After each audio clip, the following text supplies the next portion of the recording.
अब हमारे देश में वर्तमान एक बड़ा न्यूज अभी चल रहा है, जिसमें तेजस प्लेन जो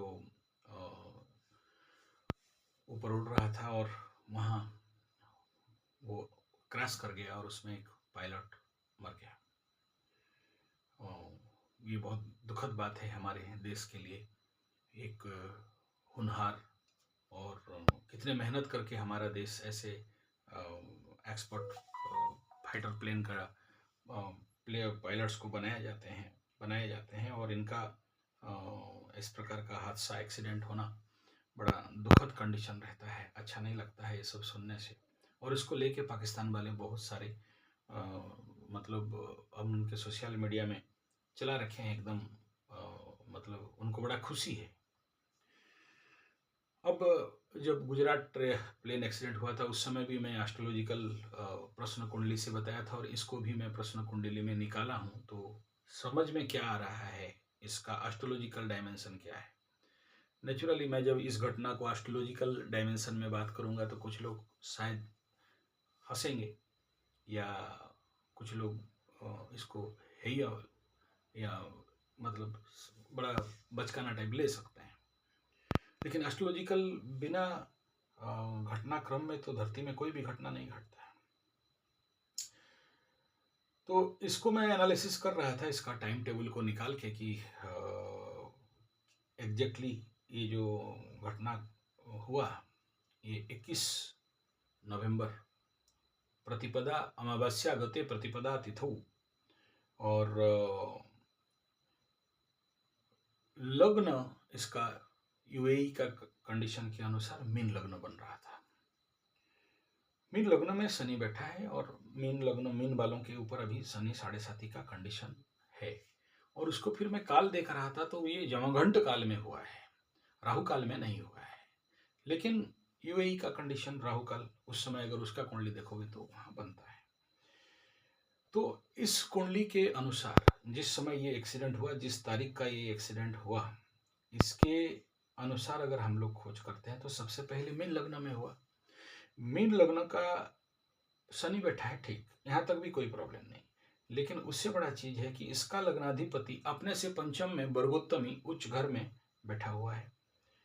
तो ऐसे कंडीशन पे कदाचित हम लोग इसका एक्सीडेंटल इम्पैक्ट को जब हम लोग देखने जाते हैं तो ऐसा कुछ भी खास पता नहीं चलता है कि इस एक्सीडेंट के पीछे क्या सेल्फ प्लेन का ही प्रॉब्लम था। क्योंकि देखिए इस लग्न के ऊपर गुरु बृहस्पति का दृष्टि है, शनि बकरी है, उल्टा कंडीशन।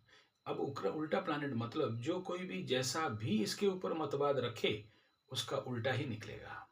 यानी इस समय जो फॉर्मूलाज और थ्योरीज निकल रहे हैं कि कोई बोला ऑयल लीकेज था, कोई बोला टेक्निकल फॉल्ट था, कोई बोला जीरो ग्रेविटी का कंडीशन था, कोई बोला पायलट का प्रॉब्लम, ये जो भी जैसा थीसिस लगाए हैं, जो भी थीसिस लगा रहे हैं उसका उल्टा रहेगा। अब इस लग्न के द्वादश में Rahu, Rahu means foreign element, Rahu means विधर्मी लोग, तो बन के आया है ये जो इंजन यूएसए से।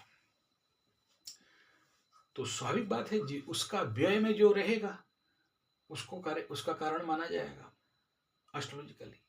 किस नक्षत्र में बैठा है तो वर्तमान समय में अगर देखोगे तो शतभिषा में, अपने नक्षत्र में। तो अपने नक्षत्र में बैठना तो नेचुरली ये बहुत पावरफुल हो गया। तो पहला राहु से जब हम फलित करने जाते हैं तो उसमें बहुत सारे गुप्त तथ्य इसके अंदर छुपा हुआ है ऐसा कहेंगे, और ऐसा लिंक यहाँ पर जरूर है। ये पहला बात वर्तमान दिखाई नहीं देगा, समझ में नहीं आएगा कि अरे यार ऐसा कैसा बात बोल रहा है। सही बात, मैं एस्ट्रोलॉजिकल डायमेंशन में बोल रहा हूँ, हो सकता है आपको समझ में नहीं आए। लेकिन यहां तक बात खत्म नहीं हो रहा है। जब आप डायरेक्ट कुंडली को देखोगे तो अरे कैसे प्रॉब्लम हो सकता है, लग्नाधिपति लग्न को देख रहा है लेकिन लग्न में शनि बैठा है और बकरी अवस्था में बैठा है, फिर भी गुरु का दृष्टि में है तो कंट्रोल में है। लेकिन इस लग्न में कोई भी काम करते हो तो हड़बड़ी गड़बड़ी हो सकता है और हाई स्पीड कंडीशन बिल्डअप हो सकता है। लेकिन इसमें फॉल्ट कैसे हो सकता है, गुरु का घर को देख रहा है, तो यहाँ पर सूत्र आपको नहीं मिलेगा।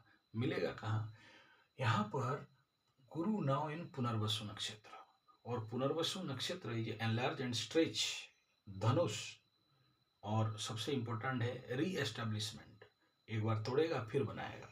तो ये नक्षत्र का एक्सीडेंट कह रहा है कि इसके माध्यम से पूरे विश्व में इसका चर्चा और इसका विश्व में प्रमुख होने वाला है।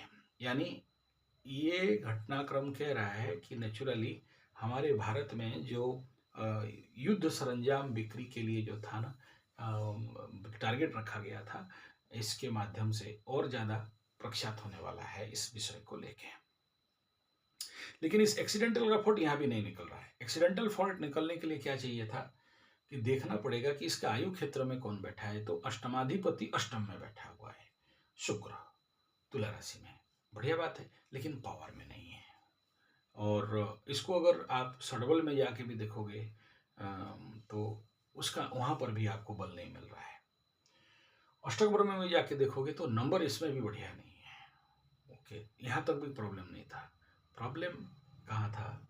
इससे छठा में केतु बैठा है, तो शनि से केतु का षडाष्टक, शुक्र का षडाष्टक 6-8 इस लग्न से एक्टिवेट है। इस एक्सीडेंट टाइम जोन को अगर हम लोग मेजरमेंट करते हैं तो 6 और 8 में 2-2 प्लैनेट बैठे हैं, और दोनों ही कहीं ना कहीं, केतु को पता है टोपी वाला कंपनी, मुचमुंडे कंपनी के साथ कनेक्टेड है, शुक्र इनका गुरु है,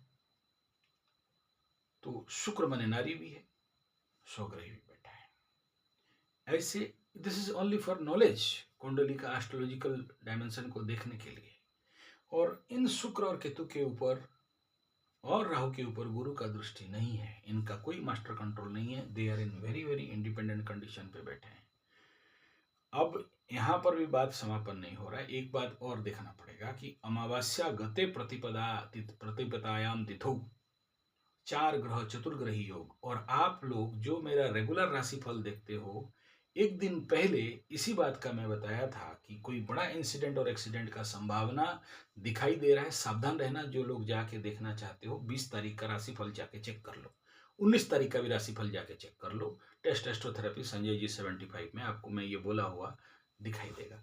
नहीं, मैं अभी इसमें ये श्रेय नहीं ले रहा हूँ कि, या फिर ये बहादुरी नहीं हाँक रहा हूँ कि मैं प्रेडिक्शन किया और सच हो गया, एकदम नहीं बोल रहा हूँ। लेकिन ये मैं 21 तारीख से पहले 2 दिन पहले और 19 तारीख 20 तारीख 2 दिन, दोनों राशिफल में ये बात बताया कि देखो चतुर्ग्रही योग हो रहा है और ये अष्टम स्थान में हो रहा है। ऐसा घटनाक्रम, अष्टम मतलब गुप्त स्थान, ऐसा घटनाक्रम घटने के पीछे किसका क्या होने वाला है किसी को समझ में नहीं आएगा। और कालपुरुष कुंडली के अष्टम स्थान में चतुर्ग्रही योग का 6 महीना पहले का वीडियो भी देख लेना, इसके ऊपर मैं दिया था। 3 महीना पहले भी एक वीडियो दिया था इसी के आसपास, इसी सब्जेक्ट को लेके बात करके। तो इसी प्रकार का चतुर्ग्रही योग तुला में बना, और जिसमें सूर्य वहां पर इन्वॉल्व था। और उस समय ये जो दिल्ली बम ब्लास्ट हो गया था, और उसी में बोला था कि देखो आगे भी चतुर्ग्रही होने वाला है और आगे भी इस प्रकार का कोई घटनाक्रम होगा। लेकिन इस समय ऐसा कोई भी फ्रंट बाहर निकल के नहीं आ रहा है कि कोई विदेशी ताकत का इसमें गुप्त हाथ, षड्यंत्र का हाथ दिखाई दे रहा है। और यही चीज गुजरात फैक्ट प्लान में भी जो अभी तक निकला नहीं है उसका सत्यता, लेकिन आने वाला समय में ये निकलेगा। और भी आपको बात क्लियर कर दूं कि जब दिल्ली बम ब्लास्ट हुआ तो उस समय भी मैं उसी समय का लग्न राहु को देख के बताया था कि यस 100% पाकिस्तान कनेक्शन है। जो कि बहुत सारे लोग इस बात में बात कर रहे थे कि नहीं वो इंडियन लेवल का बात हुआ है, इंडिया के लोग ही किए हैं। लेकिन अभी ऑफिशियली तो अभी तक कोई डिक्लेरेशन नहीं आया है, लेकिन जो थेसिस थ्योरी आ रहा है कहीं ना कहीं से पाकिस्तान का कनेक्शन बड़ा पुरजोर लेवल पे ये सामने लेके आ रहा है। अब इस सब बात यहाँ कहने का तात्पर्य ये है कि ये जितना सारा गुजरात का प्लेन एक्सीडेंट से लेके दिल्ली बम ब्लास्ट से लेके अभी यहाँ का जो हो रहा है, यहाँ जो सऊदी में जो हुआ है, ये लग तो नहीं रहा है कहीं से भी कनेक्शन। लेकिन आज नहीं तो कल सत्यता तो कभी छुपता नहीं है। इसका बाद जब एनालिसिस चलेगा, ऐसा कुछ ना कुछ थेसिस थ्योरी बाहर निकल के आएगा। और यहाँ पर शुक्र मतलब फीमेल नारी बहुत जोर से कहीं ना कहीं से कनेक्शन बाहर निकलेगा। जैसे दिल्ली ब्लास्ट में भी उस समय भी यही बात बोला था कि शुक्र के घर में जो लोग वो देखे हैं उनको पता चलेगा, जो लोग नहीं देखे हैं उनको समझ में नहीं आएगा। सो